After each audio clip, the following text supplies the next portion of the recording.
histórica? Porque me interesa que lo conozcan, por lo menos en esta instancia, al menos liminalmente,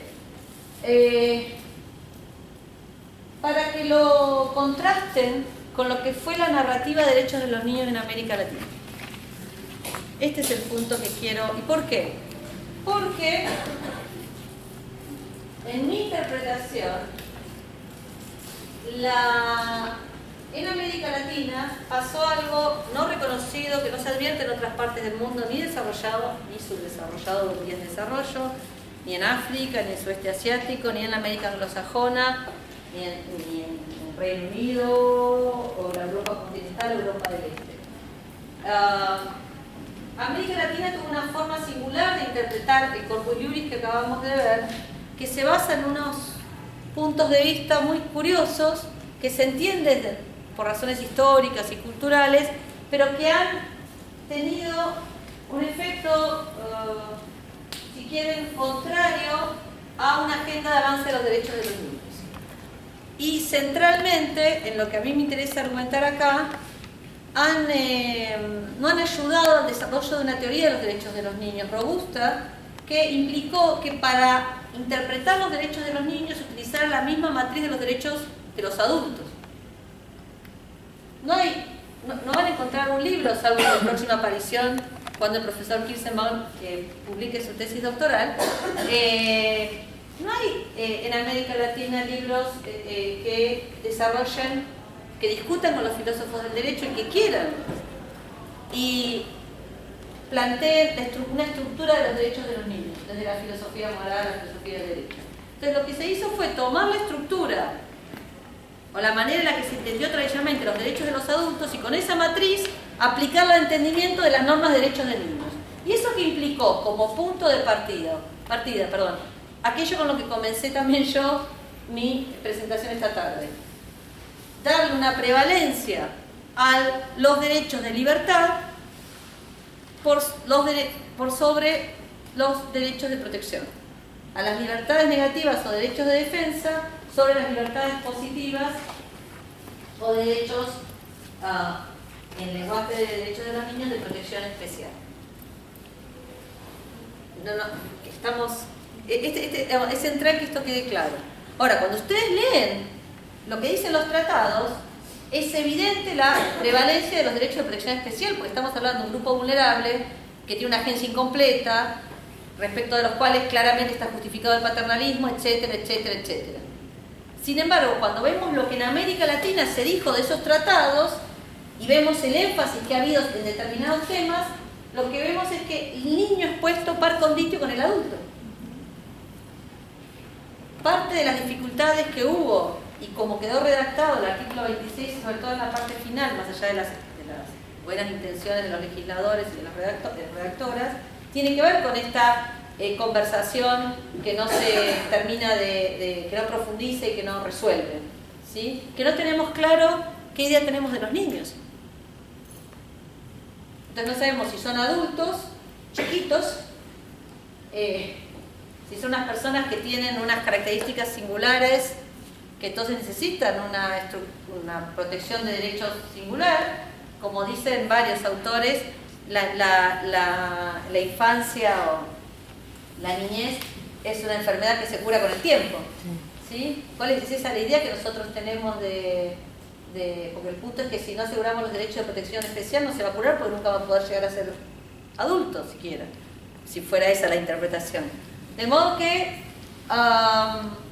es bien interesante advertir la distancia entre lo que dicen las normas internacionales, las narrativas, los discursos que se han construido en torno de ese derecho internacional, insisto, muy epidérmico, muy superficial, sin una robusta teoría de los derechos detrás, y encontrarse con unas prácticas judiciales y administrativas que, por estas disonancias y discordancias, presentan los casos como los siguientes.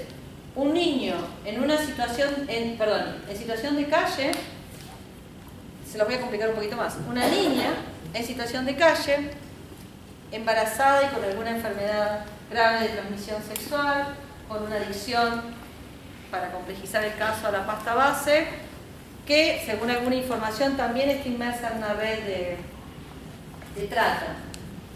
El Estado se entera de esa situación, que está a la vista, porque se las digo y seguramente a los, por lo menos los que viven en esta ciudad, pueden percibir esto de su cotidianeidad, pero que ya lo tenemos como naturalizado. Y la intervención estatal consiste en lo siguiente. Primero la noticia. La noticia siempre viene de hecho trágico. O porque hubo algún suceso en el que esta chica quedó como víctima de un hecho grave, entonces algo más pasó que tomó conocimiento el Estado. A veces como perpetradora, pero más infrecuente. Y entonces el Estado se entera del hecho trágico. Y lo que sucede, por motivos diversos, pero también por parte de esta dificultad conceptual, es que se pone, y sobre todo en los casos son más dramáticos, cuanto más la edad es menor en la persona involucrada, en la posición de ser consultada, si fuera un varón consultado, sobre su deseo de permanecer en la situación en la que está, o ser destinataria de la protección estatal, digamos, por decirlo de una manera, todo entre comillas. Hay expedientes donde esta situación se da con chicas o chicos que son inimputables desde el punto de vista penal, o sea que el propio Estado asume que no están en condiciones de competencia, de capacidad para responder penalmente por un delito. Sin embargo, está puesto en la situación de elegir, ¿sí? Por eso es una elección de permanecer en esa situación trágica frente a opciones que tampoco son comunicadas de manera muy clara. ¿Sí? Y aunque lo fueran, cómo el Estado presenta a la persona y la deja en situación de que, por ejemplo, una adicción grave, que si no recibe un tratamiento, su vida está en riesgo. ¿Sí? Esto puede parecerles raro, pero son ejemplos que suceden en la práctica en esta ciudad, por ejemplo, desde hace muchos años. De tiempos, ¿sí? Acompañado por un altísimo compromiso de todos los operadores por los derechos de los niños en cuanto a lo discursivo y con una organización importante en el Estado de instituciones y operadores que su trabajo es ocuparse de los derechos de los niños. Entonces se vuelve a repetir esta distancia entre la enunciación de los derechos y la realidad de los derechos. Parte del problema en esta explicación tiene que ver con esto que planteé. Un enfoque distorsionado, si me permiten la expresión, una lectura distorsionada de las normas internacionales, que trágicamente pone al niño en la situación de ser adulto y de desarrollar una competencia que el propio derecho internacional no le reconoce. ¿Sí? Porque el derecho internacional existe en materia de niñez, porque parte del punto de partida es que el niño es un agente con una competencia, primero, o sea, absolutamente incompetente y que tiene una agencia incompleta que se va desarrollando a medida que crece y que se adquiere finalmente como competencia completa con la edad adulta. ¿Sí? ¿Cuáles son las características de esta manera latinoamericana de plantear los derechos de los niños? De forma resumida. Primero, algo que ya adelanté, que es plantear la cuestión de que los derechos de los niños comienzan con la Convención sobre Derechos del Niño, que es un tratado aprobado en el año 89, y que los países latinoamericanos lo ratificaron prácticamente todos hasta el año 91, ¿sí? Como que antes de la Convención del Niño no hubieran existido derechos de los niños. No me puedo extender, pero con la imagen anterior quedó clarísimo que los derechos de los niños existen, son reconocidos en el derecho internacional desde el origen del derecho internacional, aún antes de la Organización de Naciones Unidas, en la época de la Liga de Naciones, y aún antes con la Organización Internacional del Trabajo, y aún antes si quieren. De modo que esa es una falacia inicial con la que se construyó la narrativa de los derechos de los niños en América Latina, que no es teoría de los derechos de los niños. ¿Sí? Es otra cosa. Es un discurso muy importante a la hora de la discusión política. Otro problema que resumiría en uno con dos variantes es que por la época en la que se incorporó el Corpus Juris en América Latina, acuérdense que estoy viendo esto de la traducción latinoamericana del Corpus Juris, se puso un énfasis en dos cuestiones. Por un lado, que la cuestión legal es la única herramienta de transformación de garantía de los derechos. Esto es, aun cuando los tratados expresamente, todos los tratados de derechos humanos y los de niñez también, imponen al Estado obligaciones de todo tipo, económicas, administrativas, organizacionales y reformas legislativas, en América Latina, en una, diría casi traumático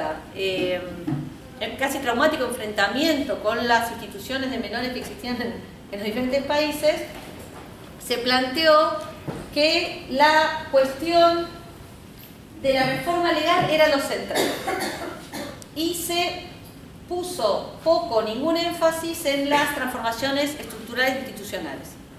Entonces, en prácticamente todos los países se cambió, en todos, incluida la Argentina a nivel federal en algunos temas y a nivel provincial en casi todos, se transformó la legalidad, esto es, se transformó la condición jurídica de la niñez, pero no se realizaron transformaciones significativas en la institucionalidad necesaria para aplicar esa nueva legalidad. Voy a solo dar un ejemplo penal, pero que es mi especialidad. Todas las leyes latinoamericanas establecen lo que dice el Corpus Juris, que hay que prevenir el delito, que si hay un delito de un menor hay que utilizar justicia restaurativa. Si no funciona la justicia restaurativa, esto es la mediación, conciliación, hay que utilizar formas simplificadas o menos complejas que el juicio penal, suspensión a pruebas, principio de oportunidad arreglado, etc. Y si se hace el juicio penal, continuar con estas alternativas a lo largo del juicio, y si hay condena penal aún así, intentar sanciones no privativas de libertad, y ya cuando les diría el hecho es gravísimo y nada de esto funcionó, recién ahí aplicar una sanción privativa de libertad por un tiempo muy breve. Esto es lo que exige el derecho internacional. Se cambiaron las leyes, pero no se puso energía ni política ni intelectual para generar esta ingeniería institucional que permita que esté la justicia. ¿Dónde está la Oficina de Justicia Restaurativa? Todo esto nuevo, por decirlo de alguna manera, son programitas. Lo que hay es el programa. Yo conozco una chica, ¿cierto? La licenciada tal que tiene el programa tal, subsidiado por la organización tal o por la cooperación tal. Y aquel otro tiene el programita, ¿cierto, doctor? Cuéntenme, el instituto, no sé, Roca. ¿Alguien habla del programita del Roca? Es un instituto de menores. ¿Alguien oyó alguna vez esa expresión? ¿O el programita de Almafuerte, que es el instituto de máxima? ¿Ustedes escucharon el programita de Almafuerte? By the way, vean el video de Almafuerte que es bien en YouTube. ¿Se llama así, no? El Almafuerte. Es bien, es dramático, pero está hecho por los propios chicos institucionalizados. Cuando hablamos de privación de libertad, hace 30 años, hace 20 y ahora, no hablamos de programa. Tiene el carácter de permanencia para todo el mundo, para el propio infractor, para los operadores, para la sociedad. Por eso la sociedad pide eso. Cuando pide castigo, pide encierro. No logramos en estos años, a pesar de la claridad de las leyes, que la sociedad entienda que castigo con un joven puede ser otra cosa. Y si la sociedad no lo va a entender, si nosotros que somos los expertos tampoco lo comunicamos claro y no lo construimos. Si le decimos, bueno, y las opciones son o que vaya al programita o que vaya preso. ¿Qué suena más a respuesta al crimen juvenil? Entonces, tal cual. Lo que quiero mostrarles es cómo este reduccionismo legal y además penal distorsionó, fagocitó la cuestión de los derechos de los niños a una justicia juvenil, porque si usted no pone el foco en los derechos de protección que en materia de justicia juvenil significa prevención del delito, porque en definitiva es eso, la sociedad sigue interpretando que la única respuesta, lo único que hay que hacer cuando un chico se le imputa un delito es discutir a partir de qué edad lo va a meter preso y por cuánto tiempo. Esa es una discusión de adultos, esos son derechos de libertad, que son importantes, pero eso no es la exigencia, esa no es la exigencia mayor del corpus juris, es una lectura distorsionada.